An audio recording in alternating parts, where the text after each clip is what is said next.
বর্তমানে সময় এবং শ্রম বাঁচাতে অনেকেই ৩-৪ দিনের খাবার একদিনেই রান্না করে ফ্রিজে রেখে দেন। তবে এমন কিছু খাবার রয়েছে যা রান্না করার পর পুনরায় গরম করা উচিত নয়। এই বিষয়ে বিশেষজ্ঞরা বলছেন, বারবার গরম করার ফলে কিছু খাবার বিষে পরিণত হয়ে ক্যান্সার সহ মারাত্মক স্বাস্থ্য ঝুঁকি সৃষ্টি করতে পারে। শেখ তাসফিয়া করিম জানাচ্ছেন বিস্তারিত। বারবার গরম করার ফলে কিছু খাবারের পুষ্টিগুণ নষ্ট হওয়ার পাশাপাশি নানা রকম রোগের ঝুঁকি বেড়ে যায়। তাই কিছু খাবার কখনোই দ্বিতীয়বার গরম করে খাওয়া উচিত নয়। চলুন জেনে নেওয়া যাক সেসব খাবার সম্পর্কে। ভাত অনেকেই দ্বিতীয়বার গরম করে খান, তবে ভাত দ্বিতীয়বার গরম করে খেলে হতে পারে ডায়রিয়ার মতো ভয়ঙ্কর রোগ, সঙ্গে বেড়ে যেতে পারে বমি বমি ভাব।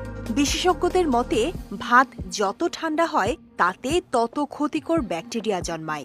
সেই ঠান্ডা ভাত যখন আবার গরম করা হয় তখন ওই ব্যাকটেরিয়ার প্রভাব বেড়ে যায়, ফলে তা শরীরে নানা রকম রোগের জন্ম দেয়। বিশ্বের অন্যতম জনপ্রিয় পানীয় চা। অনেক সময় কাজের ব্যস্ততায় বানানো চা ঠান্ডা হয়ে যায়, তখন অনেকেই তা আবার গরম করে পান করেন। কিন্তু দ্বিতীয়বার গরম করলে চায়ের মধ্যে অ্যাসিডের মাত্রা বেড়ে যায়, যা হজমের সমস্যা এবং পাকস্থলীর জটিলতা সৃষ্টি করতে পারে। তাই চা কখনোই পুনরায় গরম করে খাওয়া উচিত নয়। রান্না করা আলু দ্বিতীয়বার গরম করলে এর পুষ্টিগুণ নষ্ট হয়ে যায় এবং দীর্ঘ সময় কক্ষ তাপমাত্রায় রাখলে তা বিষাক্ত হয়ে উঠতে পারে। তাই আলুর তরকারি বা আলু দিয়ে তৈরি কোনো খাবারই বারবার গরম করে খাওয়া উচিত নয়। ডিম দিয়ে তৈরি কোনো খাবার বা রান্না করা ডিম একাধিকবার গরম করা উচিত নয়, কারণ পুনরায় গরম করলে এতে বিষক্রিয়ার আশঙ্কা থাকে। ডিমের পুষ্টি উপাদান নষ্ট হয়ে তা টক্সিক হয়ে উঠতে পারে, যা স্বাস্থ্যের জন্য বিপজ্জনক।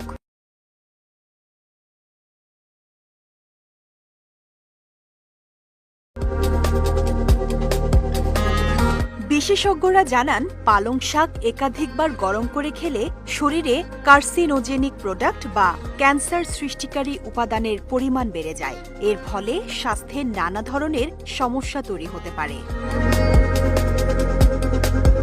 এছাড়া এই তালিকায় রয়েছে রান্নার তেল, মুরগির মাংস ও মাশরুম। এসব খাবার পুনরায় গরম করে খেলে তা থেকে টক্সিন উৎপন্ন হয় এবং ব্যাকটেরিয়ার জন্ম হয়, যা শরীরের জন্য অত্যন্ত ক্ষতিকর।